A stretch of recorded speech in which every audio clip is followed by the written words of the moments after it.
embassy, we say, Kawanonyo. possible the Kawa flying. What was in the cack encouraging that for one was in Lather you, Nam, Van, Mama, no. Bash! Go, Colana. But one minute, young may fail. Young mamma, make that. The vision, oh, you want to of a man. What kind of a call, if ever call was a woman, was it? You don't know how you're suing your hit was up. Hey, wow, see, man, when the book was supposed to have Sassy to our home Friday.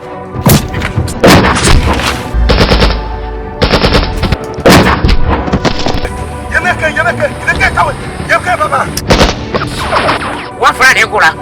Go on.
Quashando, amor.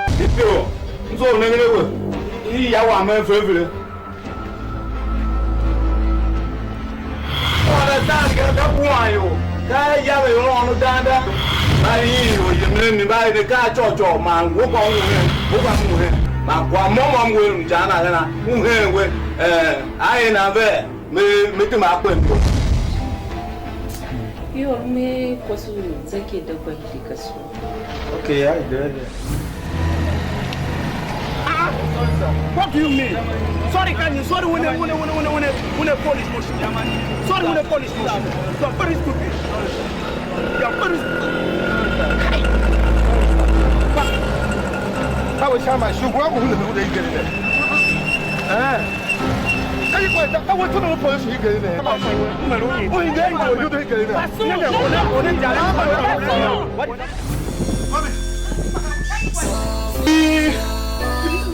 Why you she pay to the bus machine for what? You are.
Banya to do him bank. Oh, I'm with the womb.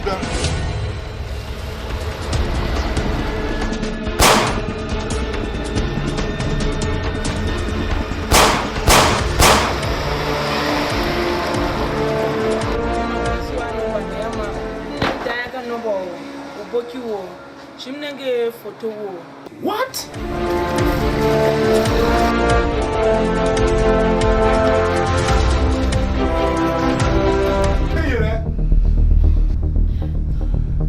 Yankee come here.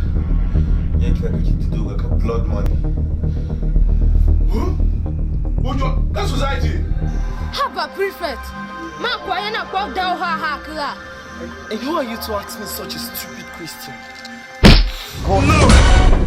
The Lord doesn't work here. Vengeance is for the Lord and not for any man. Mwaga. De te Gbunka shakwanaga. Gbunka mu bosu. Aondo bosu. Mwaga. Mpuchi aon kwa mwanga kwa yemego.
Quanto é?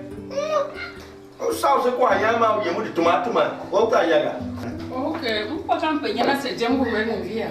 Eu sou gajo da chá. Via. Olha lá, você de ouvir a qual.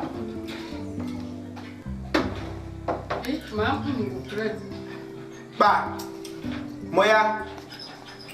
Ko badere ya nya no bem ne. Ba ya bem no mi keno. Akpe ya. Na utun jidim bolgishi. Ka polisi kwelo ya. Jidim bolgishi ya. Okay. Ngisi mamu na de ba kasi anye ti do. Kwemi chi. Ah nya no bem kanyi. Ya nya bem kuma.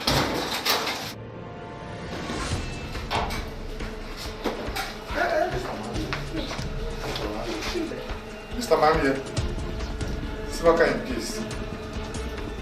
Eu vou ganhar a piscina, tu chegas no nosso ciência. Olha o osso, velho. Cara que ni, Mr. Mamie, for the last time, that's a young CM.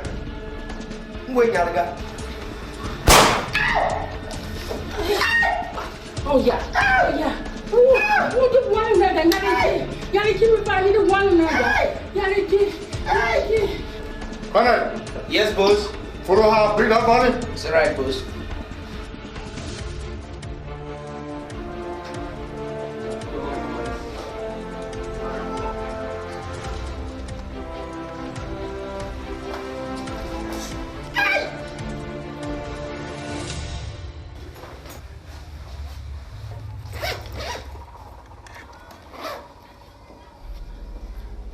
There's a lot of money inside.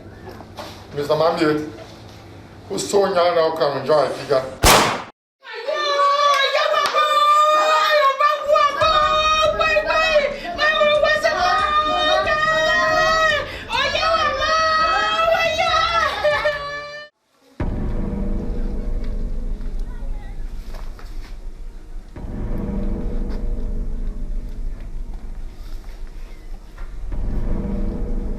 Mame. Mambo. Sergeant. Solo?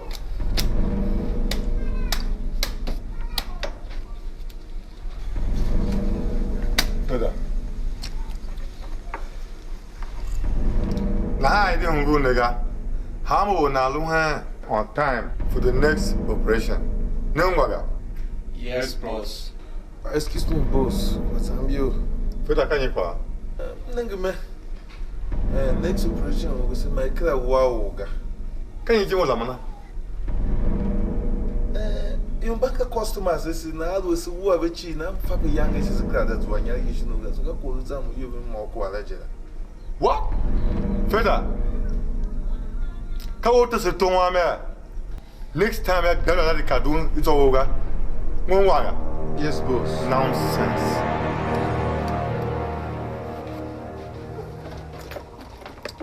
Boss, let's move out.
I'm so Minda using the door, got one with Yanchamba.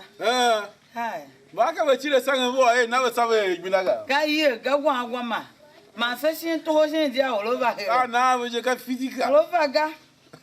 I'm so na je kwa handa na hingi yo. Aya Gbunka Gbunka tido. Gbunka Gbunka pishi. Ka mimi na ga jo hingi. Ron what yoga. Karo hingere feda. Na te wana ka yeje. Nebe zogetio. Na ga bangona yana ngona bese yana wejela. He zogetio paka wa. Wana ga wana kumashika. Wana do. Ndadzwa watu chuku ya. Ndadzwa na wakwa kakwa lambe mama ngebe. Ngwa sekpa.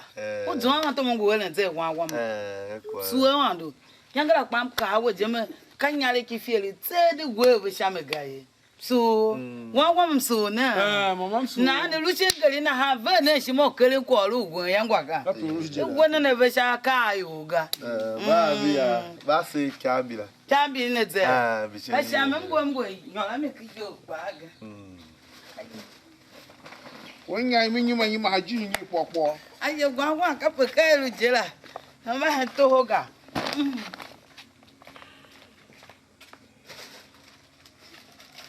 Va me ve. Ai, so no achani ya. Yam chie me we. Che gana pe lu me na we ve. Na lu be wa.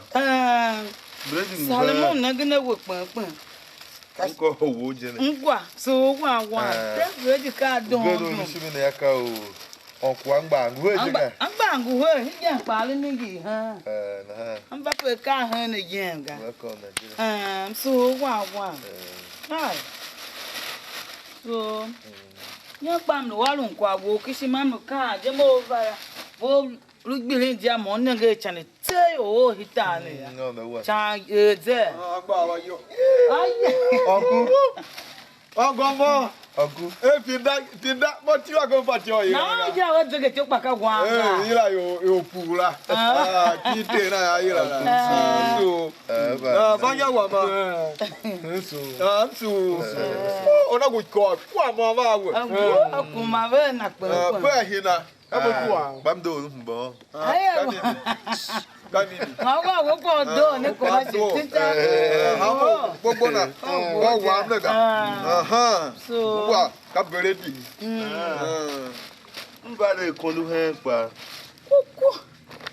Akonu pa sha me. Aye. Mami weka. Ka yana. Aye wa ma. Wa na ka nya ka. Aye. Do gwa mam so wa. Kai.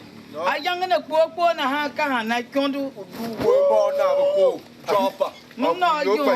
Mo pa ji. Unepa. Aye. Do gwa ma. Aye. Hai. Wa ka ti jana ka wa ma. Ka be ke ru jira mo. Wa ku ka kuma sin lu yaga ka ti shi tuwa yaga. Ka ti jana. Wa na yaga yana me shi Mahamud. Oku wa sabiga. Ka no kwa ko shi na ge. No go na Wa ku na ya bu na ka ku ya hu ba wa mo kyo. Hai, ka dan yo ke shi ma pam kan mo na bata mo wa lu. Wa na ha ve shi ma. Halu o hi duana kwa ya. Umbu atana yo ngwaka. Hita wo na change yo ko den ga wo den ta mo ngi. Bagane mbakanga usu ya no kwa yangu ga. Na halu umbu ve ka mo te ga ka ba be lo ngum sembe. Uye men ngwaka. So. Hai. Akodo nga hen ya. Wo magane kwanga hen akodo nga hen kushi. Huna pa. Ka ko so je la gwa ba yetu anga. Akodo nga gbin. Wa ba yetu anga menave. Na wo. Menave. Onku wo pa ka kwa mo. Na pa. Akodo nga hen. Na ha don. Be ba de karan we iko ya. So. Akodo nga hen. Ba buda kwa ba. Na wo ko hingi wa. Ngwaka. Wa mo wa na zege chukpa ka wa ne wo ko nguke. Niru zande na ha ni wene nyaliki. Feli eve ga ngwaka. Wene na vesha nyaliki feli ga. No go den wa cha wene. Yira wa kiri na fachona be. Wo do ko le gamba hela. Mami pamba buda pamba. Na pa. Na kayo ba. Menna yo, menna. Na wa. Oh, dolun do. So wa. Hai. Do. Japan le. Japan. Jose ba. Ko ju na tumani ba. Ango ba na ha nanga na ka shi. So, Vanyala pa. Sir, come on, you want to get on the ground. No, now, my joy, Yanaki Paria. What jumping him in a baby? What? I look for them all. Gamba was on. So, so no, so now. Woman, don't. Hi, Gwa moka don mega. Yama mako na gata. Ichoki mbata ngwana kwa jira etseke chopa ka gwa. Mauna ga hingi gwanga. Hingi gwa popo. Wangu ne na hanka na lupo punu. Ha so ne. Kongo akala. Luna dem. Ni wo. Shawa maoga. Ni wo ka wa kwa. Bana yira ngwa ni ro ayira panga wo pa ngwa ni na wo na fiega asa mi o ko le fiega nege mommy Chopper yeah mommy ko va chopper duwa ba ha ka dina na kwa no ke la ba mi ngwa dina kwa ko ba mi tile na ya kwa ni ye ngu so ngo avanya Ngwe mu ya kwa na e kwa ga. Zike ngwa ga. Ka olo ganso jera. Zike. Ka olo ganso. Simba fele na sifa cho ya kwa ga mami simba kwa da irin shi gari so sifa cho ya kwa. Mo kwa kwa da irin. Gari uwe nyi. Ya kwa ga. Have you forgotten? Sasa mo kwa irin mai. Yeah man. So simba mo si yen sha sibe ya. Oku. Ma wa ta. Kyo bongi he. Na ha. Yali kinene. Na we so that alwe ulo ho battery ulu we via ya. Alombu kutukwa. Chibi ba. Kasibe na ha be ma. So yali ki he coach menane. Una mommy tio ni yali ki. Uno no du kulu. Jetelu. Wodi du kulu. Ayoga. Jetelu. Come on now. Na mama shi. Come on now. Na ngwa kama mu na kwa ke. No, na mu na kwa ke. Ayo. The shaman. Kama mu na kwa ke. Wajika. Ayo. Wa kasi wa. Jetelu man. One more dinner. Tana dito. Bata takwa. Wana kalu munga. What job ava na dia kumanya. Ha ye gaga. Uva na dia kumanya Simba tenya. kwa ile na. So Uva kilesha. Ya ye na je hele makanda so hayaga. Ngwa mwalo. Unga ya bana. Na ha awa kwa he. Ndegeni. Uwe kwasinga. Yena ko va yanga ambele to mo ka mo we. O da gba ki apa o wa lo nkwa aga. Wa kwa sun na shi e kwa. Mara kwa he kwa wa. Aye. Bandu fele to. Wa kwa se. Hey, Kwa ulama. Ulama. Na zane do kwa. Zane do ba ya. iyo kwa mo. Zane do. Kienda ka kwa wo umunda. Ito ha ne de ba ya. Zane. Yanga kwa wa yake. Ada lugo ga kwa yanga hidwana. Wa la yake. Zane do. Zane do. Kai on do wa. Amba. Gwanga chi na ga de. Ba ji ba ye. Ai, kai to mi ya ga. Kuna ha doro. Una ha ko una sira gba tema. Ne ba pele. Yang ma kwa batu ba. Akojo.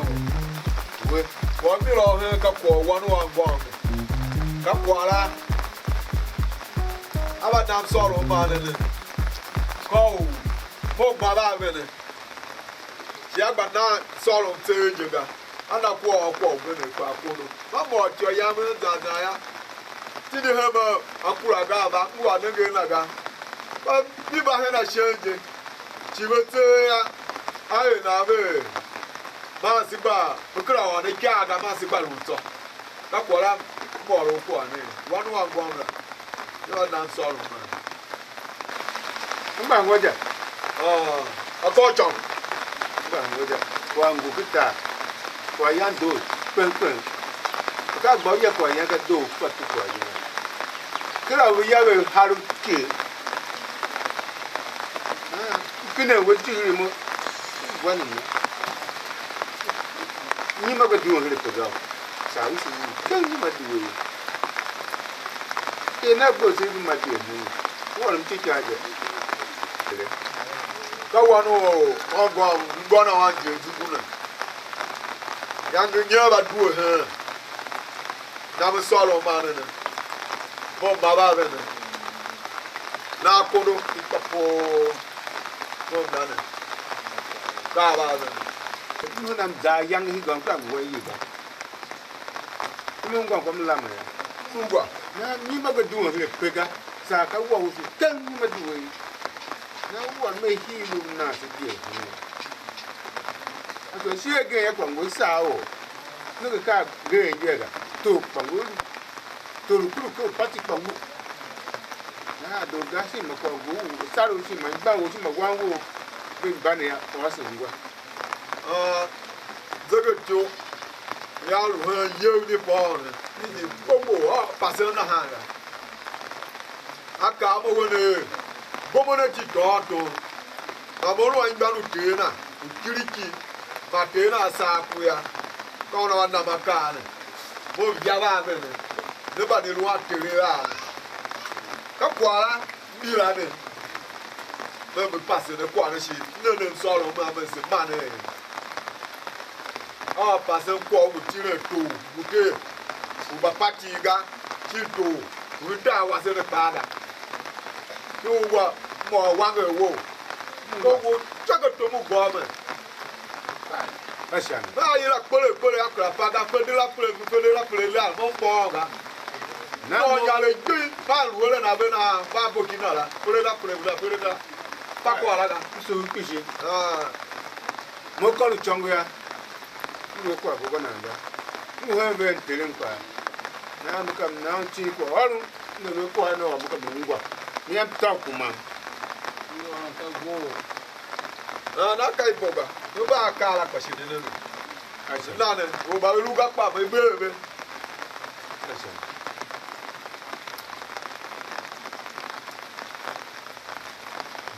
ko da ni ko le on ni go ta ko ba ko ni ba mi se ni pa tu ne kwa ngom de ka tu amara ni ne ki ni ta ma kan ka kan amara mi ne fa cho ba na kodo wa so lo ga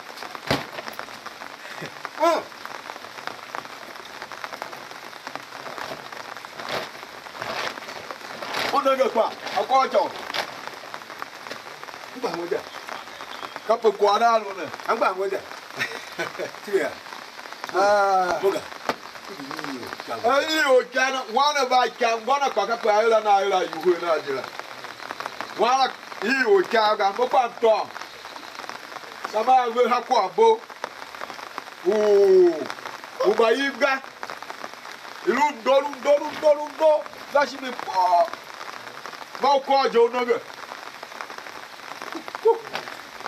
Dinana. Grab no yoga. No yo.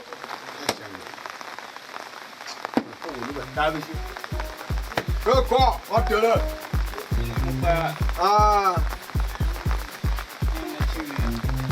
Kapelu ni pa ko na ho ame. Naga. Na yo china la yo apa don. Amba ngoja. Woke. Man, bang thing I say no one o'clock. You take it to right. I get an account of a battle by Yana Valley. I hear you. I die. Battle by Yana Valley. We don't want to go on. I think where you are. I got the Yaga. I shall about talk for a vote for Kayla for leader. Yam Bag one for anything. That couple could go Kayava by Yan. My grand.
Fender.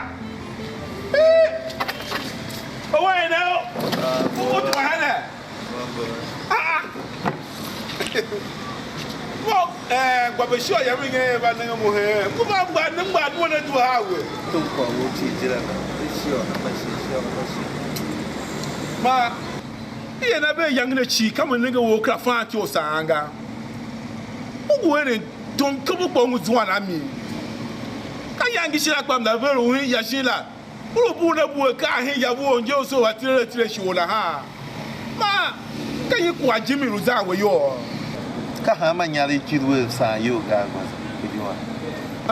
If you can have maybe.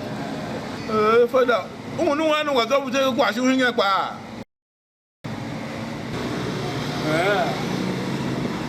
Oh, I can't have my private that you go. Are you sure? My private that you mom got. You will be never gonna. Come, my car, I can't get a nigga. My God, door, number 2. Oh, yeah. Well, more. You can't play because that you go. Babe, one brother. Hey, I was on black in and I did that. Hey, that was so yeah. Don't go down my head. Nah. Eh, mama dangla. Where do my nunga? Almost one I cobo. Can you quite root at your way? Moment one I cobo to 1 minute. What's the you, grandmother? Can I tell quite here? Bama! Bama, eh?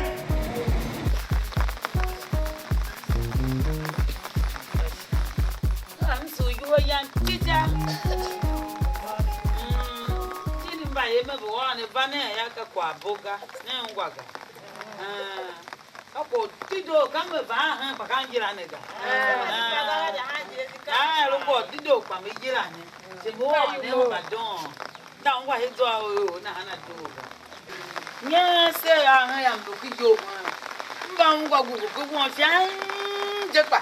Young women, one man who put one of while I am your gun at some division. Bilasham card, look at you. Look at you, one more even in another. I can't push you good. Never do a high. You don't. Couple 1 year back by him. Unanga so far, come on. Oh, good. You joke, I'm you on a boat. Now, good. Joke, I'm no one got in on the road and they're going to take on that.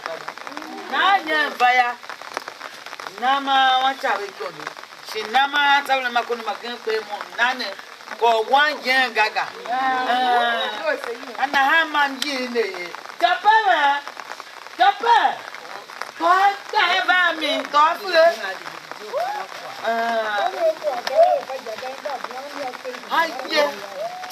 Come on, boys. Come on, young man, don't murder. Oh, one more dinner. Now, one, I can't say, you Nagaga. You what do? I'm not going to I gave Napua nose. Mona. I'm by Anna knows to go home. My guy, you're there. One day was a woman. I never get around the bike car. Oh, you're down to go. Down to my own house. Mammy, so was a one. So, my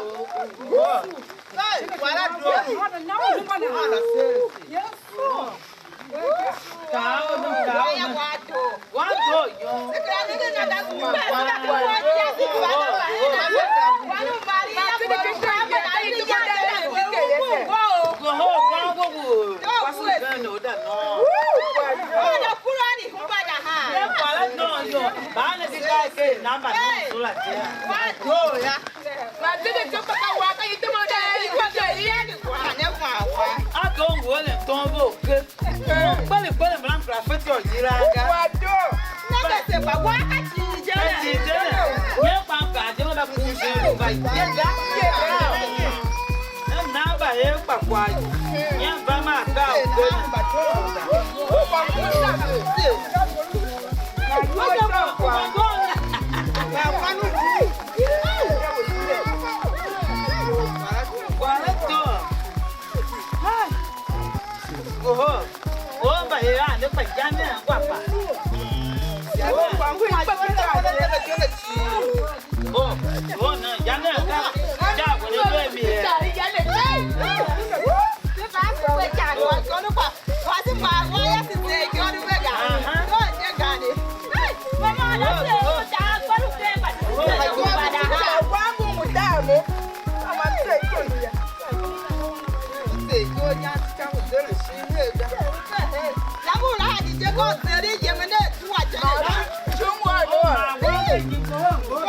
Nebanagenga ka bank road jana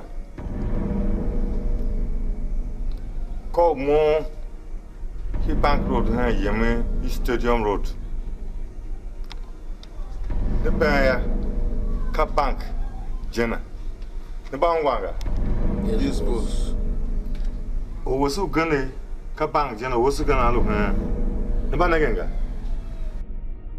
then Ogre Nalu here outside the gate of the bank, right? Naha Moma Bageni Siru, he bank Pabine, the Bangwaga. Naha Pesitiline Siru watching, Tiger the Bunda left and right, and Buno Yemji Stadium Road La. Show Pihama Jeep target was able to meet we follow up. No waga. Yes, boss. Kwanzu wala. No, boss. Ha Pihama win now one time, right? Yes, boss.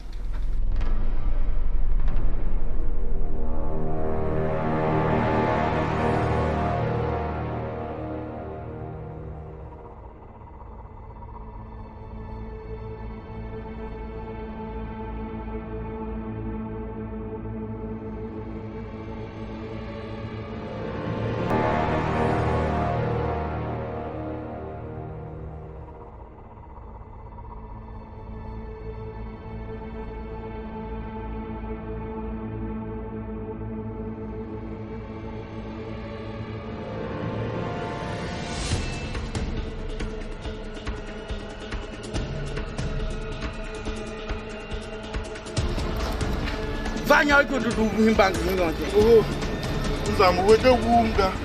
The one in Muganzam and Bahas at the bar.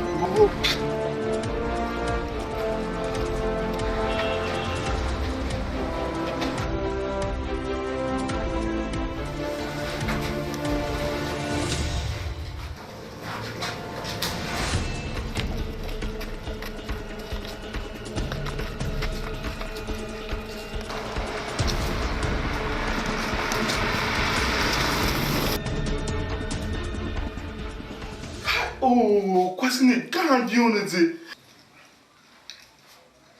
Oh, yeah, he there. Ah, Dion, let me so that Nam phone. Can you? By you, we quite one. By you are 2.5 million. I'm terrible. Kila ka DPO hinge. Ka DPO hinge kwa bahami. We see how Mumba Yorkie driver, man. We call it Habu Kafa.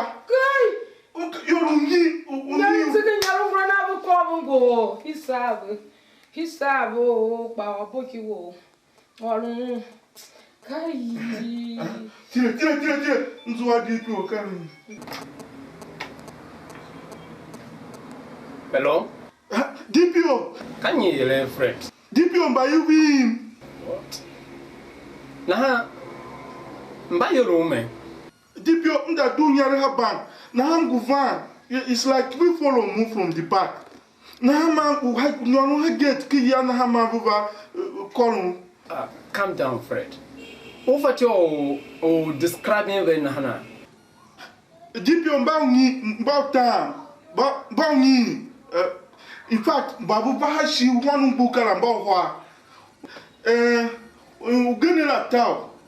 Gogona Wajinga. Ugana Tau Gake, the Dompa, Awakuno in Hawajinga. A Copakai, Dipio, Deupineo, arrest Mumbai Mama. Okay, you know what? Hinging Fred May phone, you are about Shagbana Branaha, very question me. Meanwhile, welcome on your best bus station, Fred Hingen. Okay?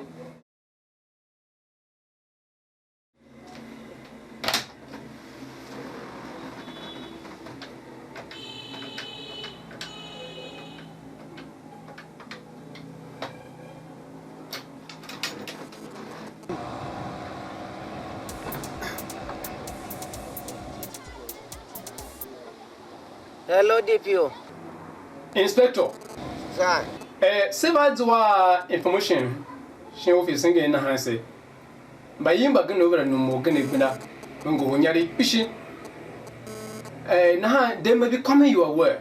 Nah, so me all you want to all over Shagbana about very much alert. Nah, any vehicle will never me game my look at picture.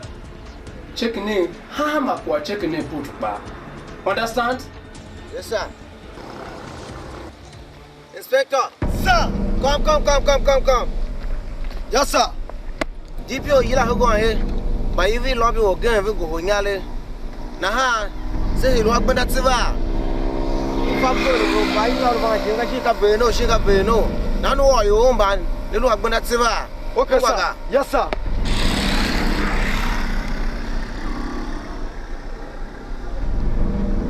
Sergeant! Sir! Cobra! Yes, sir! Oh, yeah, fold yourself! Run flop!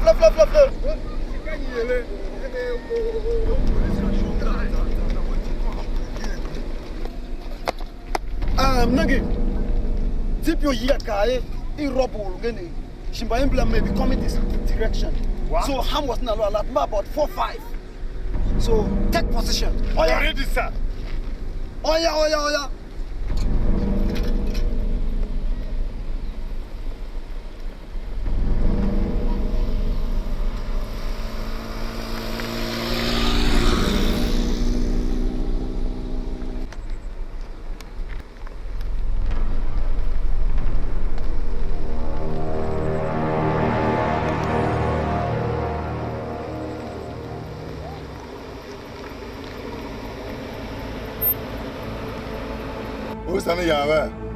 From where to where? Yahweh by Yasbakurum. I'm going to so such a motor. Oh, one in your driver. Who put go to Yalaki, Mamina? No, some after Yarago, when you're in such a motor. Okay, and Yana Soga. Hey, can you soga? Okay, just calm down and open the boot. Drop your car, run away!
Don't stop till it's like enough. Big my closer. Don't stop till it's like enough. Always like a dangover. You are savage, roll on more. Don't take the roll on more. Even Nelson roll on more. Have your man. Even Nelson. Have your medicine. Even Nelson. Have your medicine.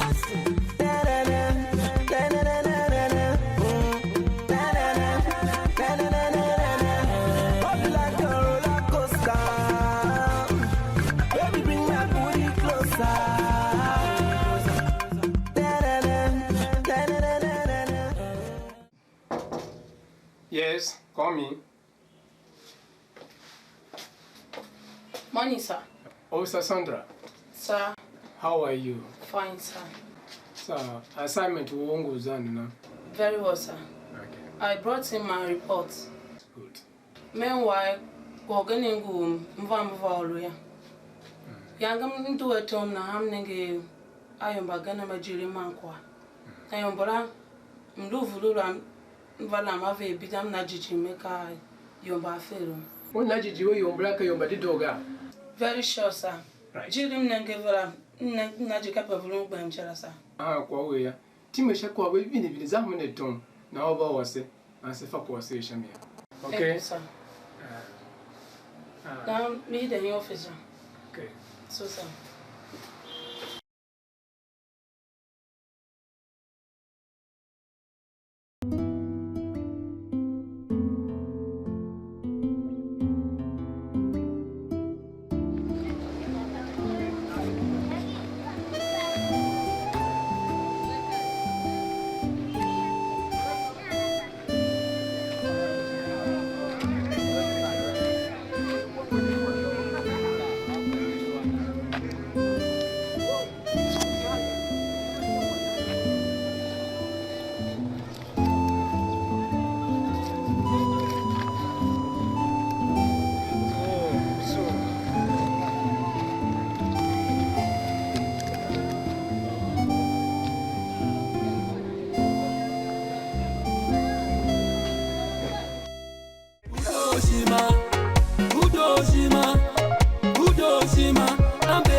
Hello. I'm working on it. Also, the family, I'm going to have my share.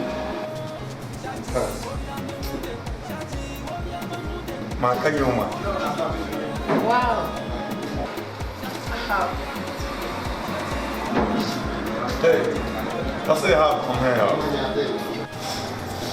Well, in fact, you look beautiful, eh? Thank you.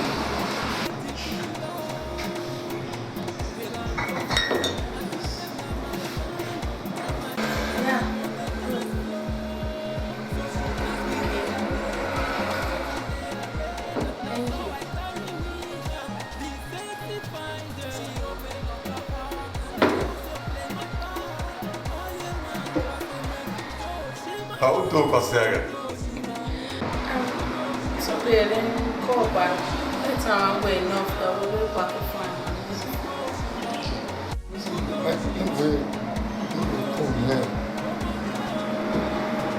the front side. Thank you.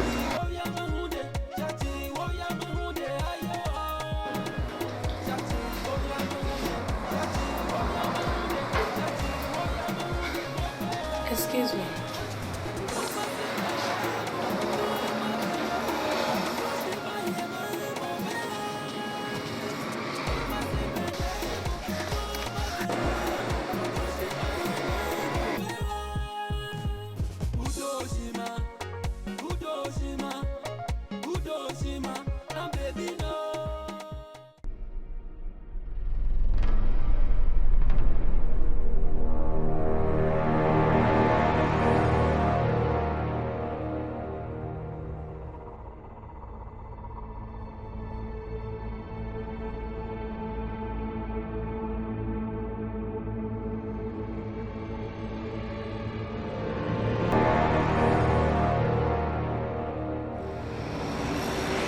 Hello, sir.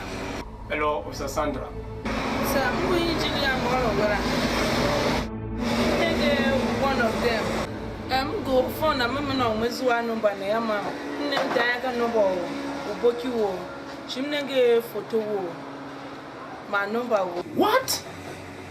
Phone of Fred? Yes, sir. I'm very sure, sir. Phone la. Simbi san. Yabi rob you now go phone la. Kwanyari ishi. Now offer kwa don't you blood and have an inch gap. Don't be jilly shakwafa. Simply na hada fajili bilula. And he never report to me immediately. Okay? Okay, sir. I'll do that, sir. Very sure, sir. Okay.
Shut up! Break your head! Come on, come on.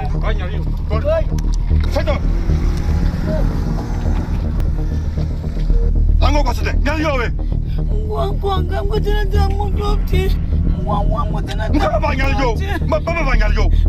come on! What are you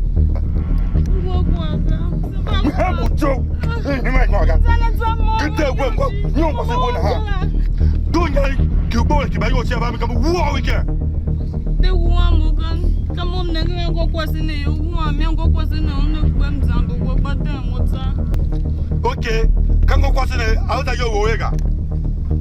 Okay, at the Mwasu, that you like here.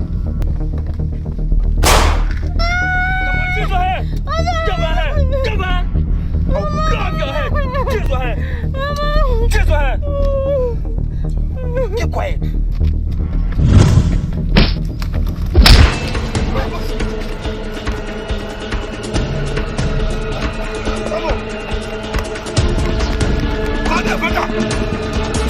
Follow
Officer Sandra reporting, sir. Don't mind now. Odo. Can you say me? I'm told of him the fire year shown. Car 105 Adipo Street. Okay. Now, Korea. They always say by umbrella they are hardened criminals. Now I shall check on here. May buy again on her. We take up that assignment from where. Okay, sir. Anyway, we'll put in your report. Okay, sir.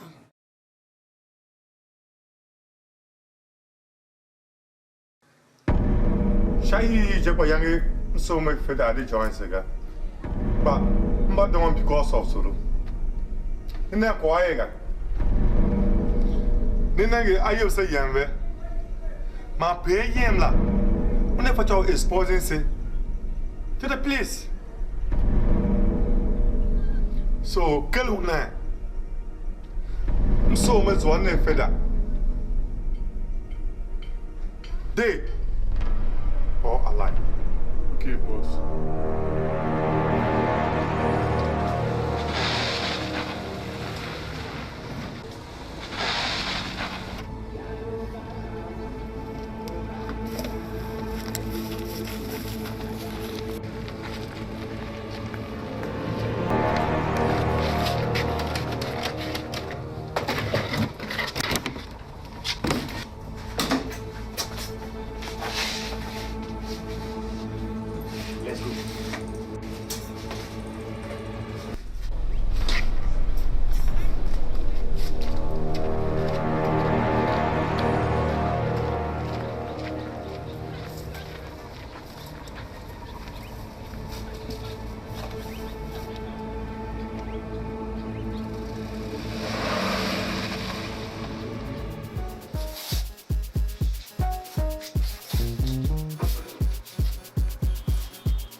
Can't you walk? Hi, oh, I'm going to can't be him, Joe. And you walk up at the road door. For people who cry, what the Lord has joined together, let no man or woman put asunder. And you walk up banning on Sehinator. Banning on Sehinator. Okay, Mr. Mammy. Hi. No one got jip and work or more there.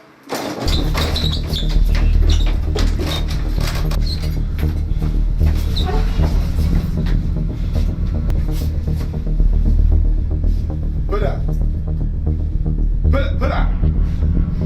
Because I book you. Go down, now. I'm going to tell you. I'm going to tell you. Hey, you there? Yankee come vihila. Yankee like to do like a blood money. Huh? What you? That's society. Join the gang of armed robbers. Ulu. Dance, but don't think away with her. Somebody into robbery. So, once are you okay again? Whatever again. Hey!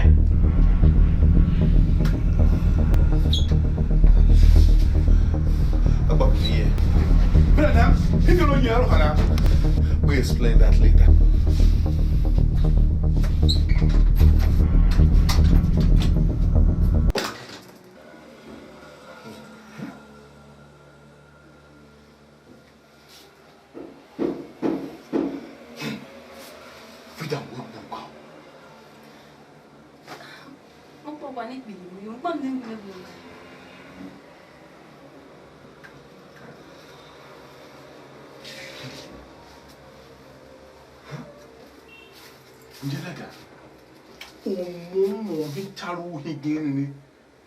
Jijigo. The canina Jijiga. Can we put you door hit the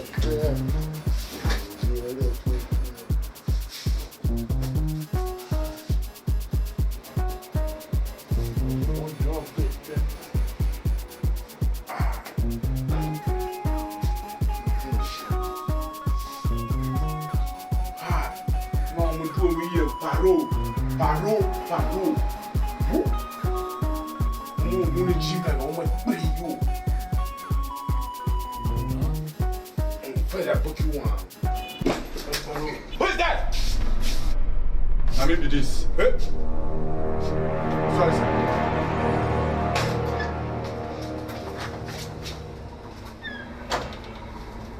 Who will drop flamming? Fella. Stop it, go. Mefendai.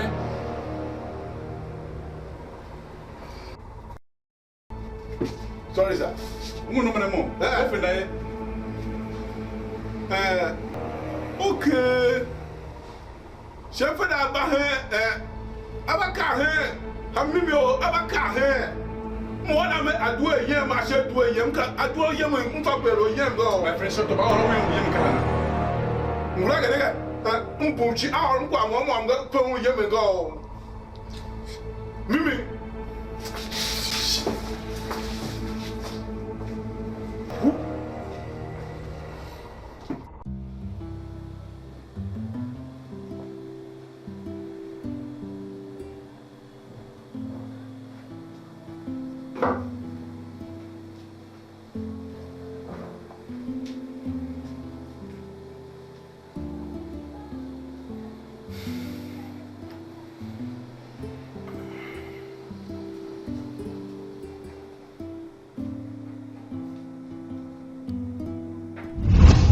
I'm going to do a job.